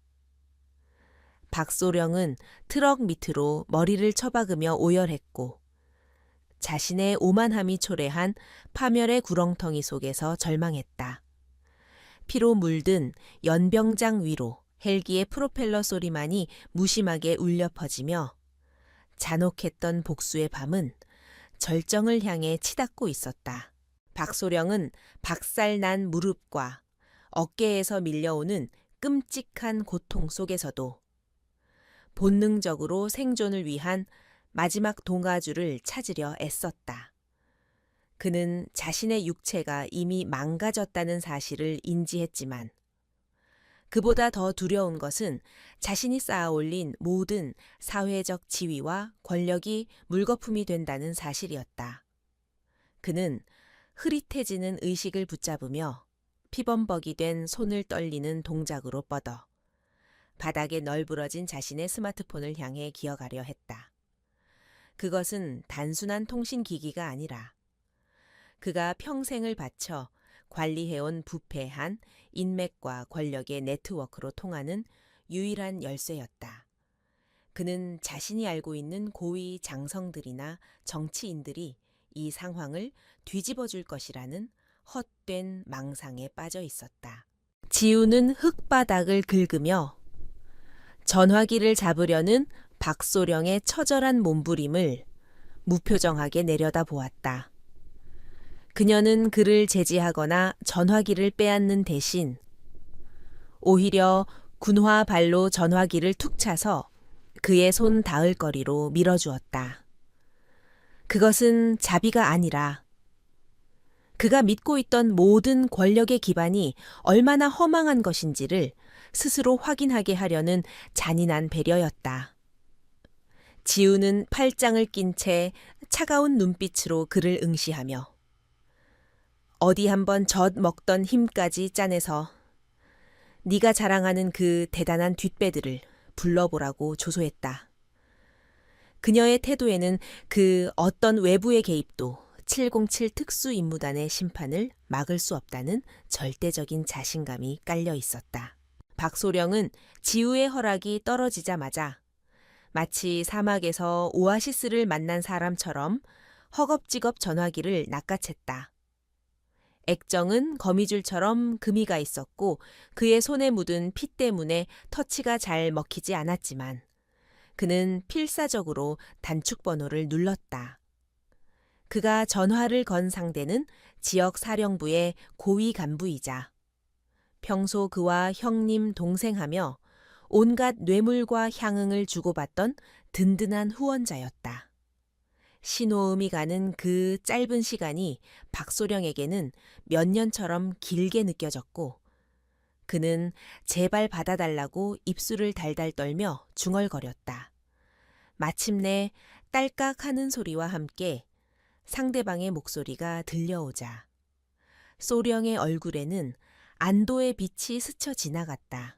박소령은 수화기에 대고 목이 터져라 울부짖으며 지금 부대에 정체불명의 테러리스트들이 난입하여 자신을 죽이려 한다고 비명을 질렀다.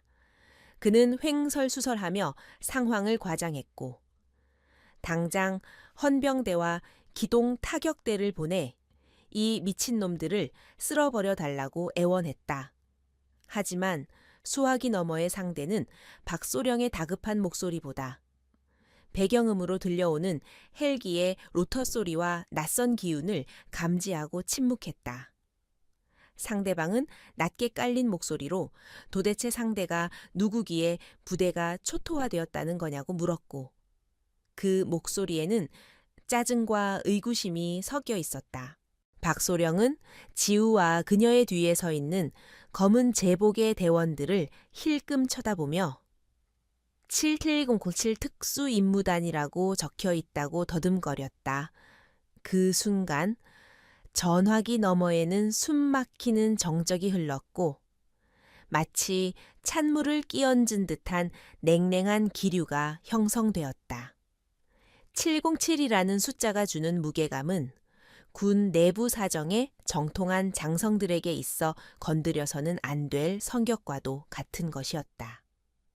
잠시 후 상대방은 박소령에게 미친 새끼라며 욕설을 퍼부었고, 너 혼자 죽을 것이지 왜 엄한 사람까지 끌어들이냐며 벼락같이 화를 냈다.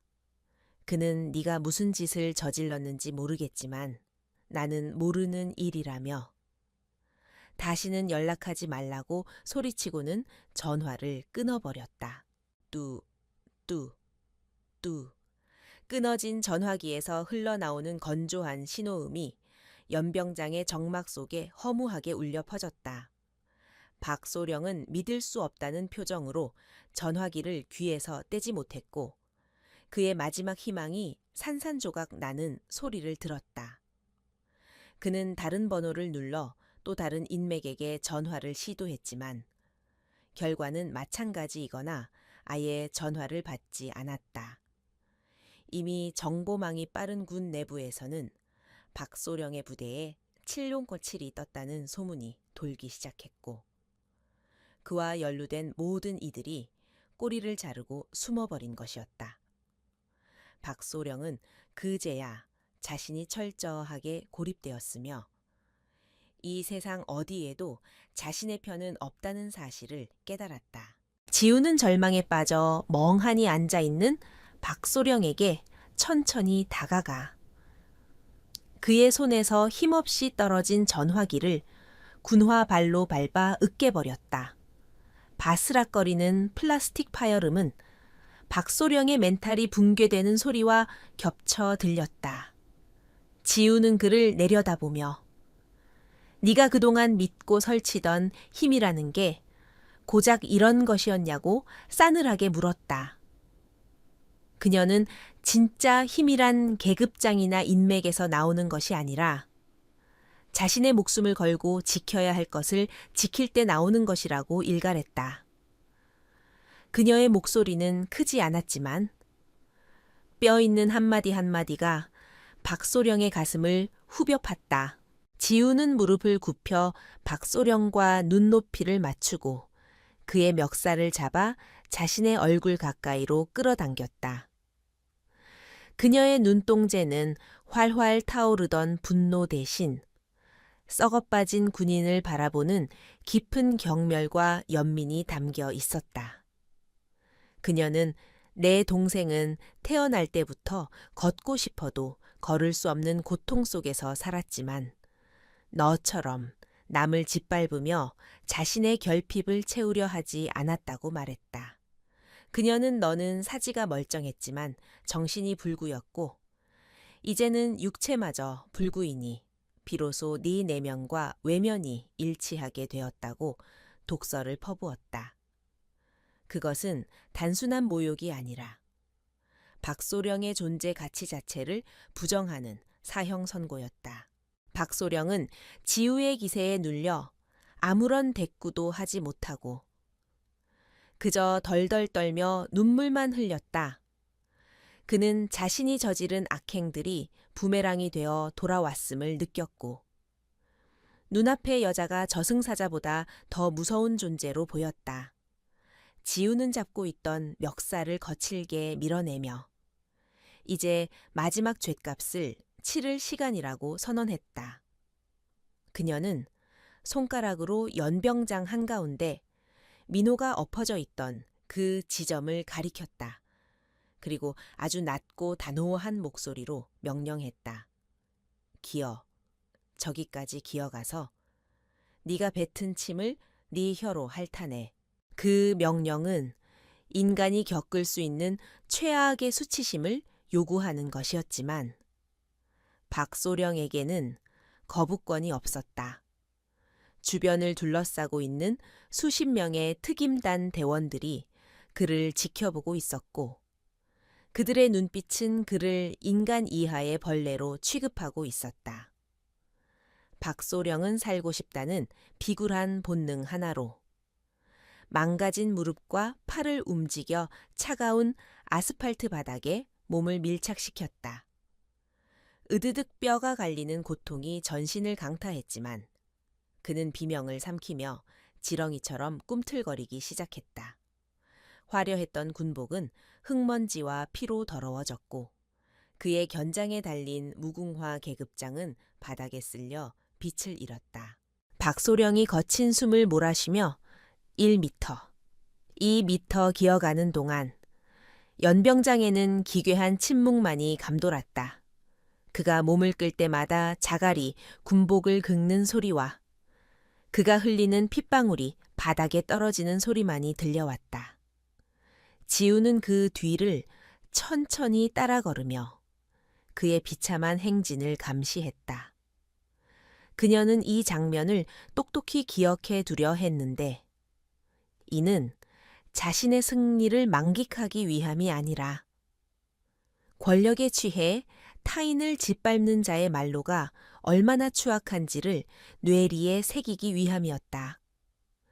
박소령의 콧물과 눈물이 범벅이 된 얼굴은 아스팔트 바닥에 문대졌고 그는 자신이 민호에게 주었던 몸 열감을 몇 배로 돌려받고 있었다.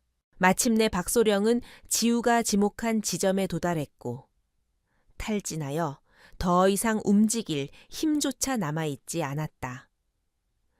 그는 바닥에 얼굴을 파묻은 차의 짐승 같은 울음소리를 토해냈고 그의 몸은 경련하듯 떨렸다. 그는 자신이 내뱉었던 침과 흙먼지가 뒤섞인 바닥을 혀로 핥는 신용을 하며 제발 살려달라고 웅얼거렸다. 그 모습은 한때 위세등등했던 장교의 모습이라고는 찾아볼 수 없는 완전히 파괴된 인간의 잔해였다. 지우는 그 처참한 꼴을 내려다보며 깊은 한숨을 내쉬었다.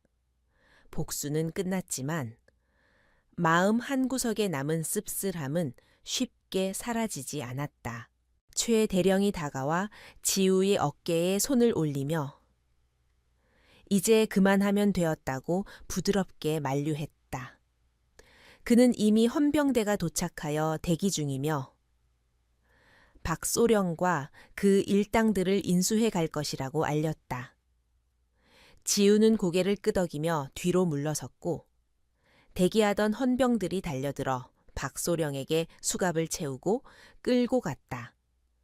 들것에 실려 나가는 박소령의 눈은 텅 비어 있었고 그는 이미 영혼이 죽은 시체나 다름없었다.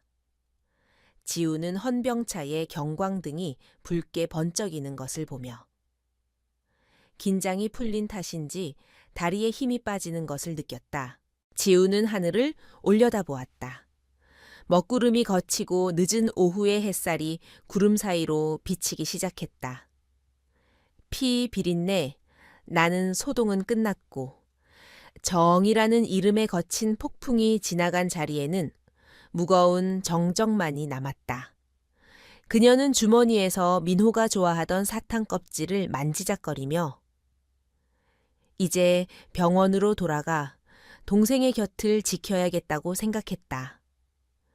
그녀는 대령에게 감사의 눈인사를 보내고 헬기가 대기하고 있는 곳을 향해 발걸음을 옮겼다. 그녀의 뒷모습은 지쳐 보였지만 그 어느 때보다 단단하고 강인해 보였다. 이것은 단순한 복수극이 아니라 상처 입은 가족을 지키기 위해 스스로 악마가 되기를 자처했던 누나의 슬픈 투쟁기였다. 거대한 먼지 구름을 일으키며 세대의 블랙호크 헬기가 이륙하자 연병장을 짓누르던 압도적인 소음과 바람도 서서히 잦아들었다. 헬기가 사라진 하늘에는 붉게 타오르는 노을이 내려앉아 피와 폭력으로 얼룩졌던 부대의 참상을 묵묵히 비추고 있었다. 지우가 떠난 자리에는 국방부 직할 헌병 수사관들이 들이닥쳐 현장을 보존하고 증거를 수집하는 절차에 돌입했다.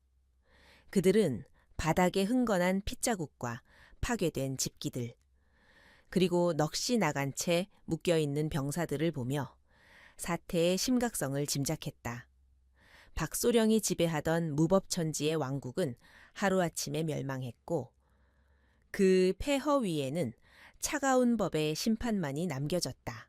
최 대령은 현장에 남아 수사관들에게 상황을 인계하며 이번 사건의 본질이 단순한 폭행 시비가 아닌 군 기강 문란과 민간인에 대한 테러 행위임을 명확히 했다.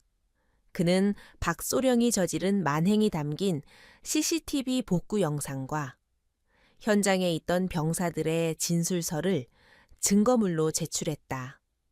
헌병대장조차 최 대령의 서슬퍼런 기세와 707 특임단이 개입했다는 사실에 압도되어 한치의 의혹도 없는 철저한 수사를 약속했다.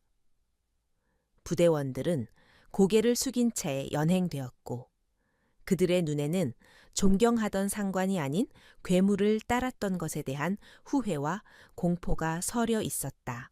그 시각 군 병원의 VIP 병실에서는 민호가 긴 진정제 투여 끝에 서서히 의식을 회복하고 있었다. 눈을 뜨자마자 가장 먼저 보인 것은 하얀 천장과 창가로 스며드는 따스한 저녁 햇살, 그리고 침대 곁을 지키고 있는 누나의 모습이었다. 지우는 전투복 대신 다시 헐렁한 티셔츠 차림으로 돌아와 있었지만 그녀의 손에는 붕대가 감겨 있었고 얼굴에는 지울 수 없는 피로가 묻어 있었다. 그녀는 민호가 깨어난 것을 확인하자마자 읽고 있던 책을 덮고 부드러운 미소를 지으며 동생의 이마에 맺힌 식은땀을 닦아주었다. 민호는 마른 입술을 달싹이며 목이 마르다고 속삭였고 지우는 능숙하게 물을 떠서 빨대를 대어주었다. 시원한 물이 목을 타고 넘어가자 민호의 기억 속에 주차장에서 겪었던 끔찍한 일들이 파노라마처럼 스쳐 지나갔다. 그는 불안한 눈빛으로 주변을 두리번거렸고 혹시나 그 무서운 군인들이 다시 나타나지 않을까 하는 공포에 몸을 떨었다. 지우는 그런 민호의 손을 따뜻하게 감싸쥐며 나쁜 사람들은 모두 벌을 받으러 갔으니 다시는 우리 앞에 나타나지 않을 것이라고 단호하게 안심시켰다. 지우의 목소리에는 흔들림 없는 확신이 담겨 있었기에 민호는 비로소 안도의 한숨을 내쉬며 긴장을 풀 수 있었다. 그는 누나의 손등에 난 상처를 조심스럽게 어루만지며 자기 때문에 누나가 다치고 곤란해진 것 같아 미안하다고 눈물을 글썽였다. 지우는 고개를 저으며 가족을 지키는 일은 곤란한 일이 아니라 당연히 해야 할 일이라고 말해주었다. 그녀는 민호에게 너는 아무 잘못도 하지 않았으며 부끄러워해야 할 사람들은 약자를 괴롭힌 그들이라고 힘주어 말했다. 그 말은 민호의 찢어진 자존감을 기워주는 따뜻한 위로였다. 며칠 후 박소령과 두 중위 그리고 가담한 병사들에 대한 군사재판이 속전속결로 진행되었다는 소식이 들려왔다. 707 특임단이 직접 개입한 사건인 만큼 군 수뇌부에 관심이 집중되었고 어떠한 외압이나 청탁도 통하지 않는 엄정한 재판이 이루어졌다. 박소령은 특수상해, 직권남용, 민간인 감금 및 폭행 등 10여 가지의 중범죄 혐의로 기소되었다. 법정에서 공개된 CCTV 영상 속 그의 모습은 인간의 탈을 쓴 악마와 다를 바 없었기에 방청석에 앉아있던 군 관계자들조차 혀를 내두르며 그를 비난했다. 재판부는 박소령에게 징역 15년과 불명예 전역, 그리고 군인 연금 박탈이라는 중형을 선고했다. 판결문이 낭독되는 순간 휠체어에 앉아있던 박소령은 고개를 떨구고 흐느꼈지만 그를 동정하는 사람은 아무도 없었다. 함께 기소된 두 중위 역시 각각 징역 5년의 실형을 선고받았고 그들의 군 생활은 가장 불명예스러운 방식으로 막을 내렸다. 이 사건은 정운의 일벌백계의 본보기로 전파되었고 군 내부의 부조리와 기강 해이에 대한 대대적인 감찰이 시작되는 계기가 되었다.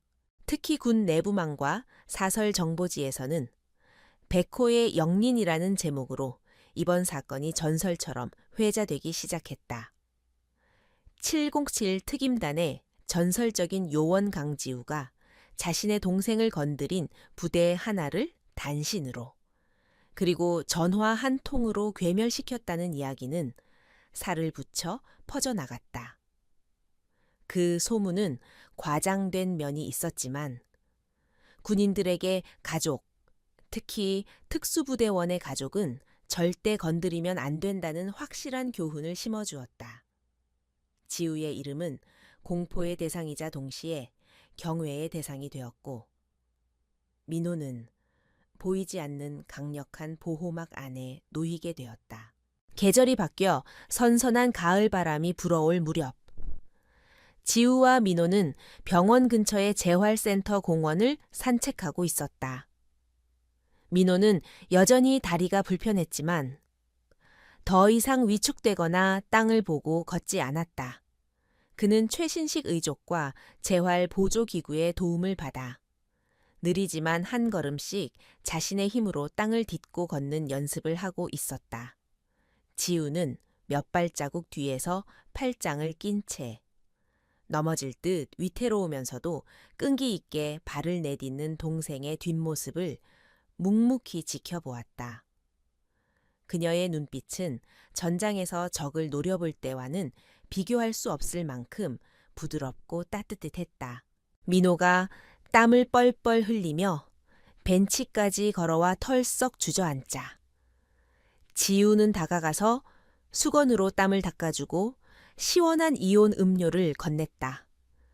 민호는 숨을 몰아쉬면서도 환하게 웃으며 오늘은 지난번보다 10걸음이나 더 걸었다고 자랑스럽게 말했다. 지우는 엄지손가락을 치켜쓰며 포기하지 않고 노력하는 네가 세상에서 가장 강한 남자라고 칭찬해 주었다. 그들은 벤치에 나란히 앉아 붉게 물든 단풍나무를 바라보며 평범하지만 소중한 평화의 시간을 만끽했다. 지우는 문득 주머니에서 진동이 울리는 것을 느끼고 휴대폰을 꺼내 확인했다. 부대로부터 복귀 명령이 담긴 문자 메시지였다. 그녀의 휴가는 이제 끝나가고 있었고 다시 총을 들고 위험한 작전 지역으로 투입되어야 할 시간이 다가오고 있었다. 하지만 예전과 달리 그녀의 마음은 무겁지 않았다. 그녀는 자신이 지켜야 할 것이 무엇인지 명확히 알게 되었고 그 존재가 자신을 더욱 강하게 만든다는 것을 깨달았기 때문이었다. 그녀는 휴대폰을 다시 주머니에 넣으며 이 평화를 지키기 위해서라면 언제든 다시 악마가 될 준비가 되어 있다고 다짐했다. 민호는 누나의 표정이 살짝 굳어진 것을 눈치채고 부대에서 연락이 온 것이냐고 조심스럽게 물었다. 지우는 미소를 지으며 고개를 끄덕였고 이제 다시 나라를 지키러 가야 한다고 담담하게 말했다. 민호는 잠시 망설이다가 누나가 없는 동안에도 씩씩하게 재활 운동을 하고 밥도 잘 챙겨 먹겠다고 약속했다. 그리고 나중에 자신이 걷게 되면 그때는 누나가 힘들 때 업어주겠다고 덧붙였다. 지우는 그 말에 가슴이 뭉클해져서 동생의 어깨를 감싸 안으며 고맙다고 속삭였다. 해질 역해 공원은 황금빛으로 물들었고 남매의 그림자는 길게 늘어져 하나로 겹쳐졌다. 그들은 서로의 온기를 느끼며 자리에서 일어났고 지우는 민호의 보조를 맞추며 천천히 주차장을 향해 걸어갔다. 그들의 앞길에는 여전히 많은 시련과 장애물이 기다리고 있을지 모르지만 이제 두 사람은 결코 혼자가 아니었다. 서로가 서로의 지팡이가 되어주고 방패가 되어주는 한 그 어떤 폭풍우도 그들을 무너뜨릴 수 없을 것이었다. 차가운 바람이 불어와 낙엽을 날려 보냈지만 지우와 민호가 걷는 길은 따스한 온기로 가득 차 있었다. 악은 심판받았고 상처는 아물어가고 있었으며 정의는 다시금 그 가치를 증명했다. 지우는 하늘을 올려다보며 깊은 숨을 들이마셨다. 공기는 맑고 상쾌했다. 그녀는 동생의 손을 꽉 잡고 내일이라는 희망을 향해 힘차게 발걸음을 옮겼다. 이것은 전설적인 군인의 영웅담이 아니라 사랑하는 가족을 지키기 위해 세상과 맞서 싸운 한 누나의 뜨거운 기록이었다.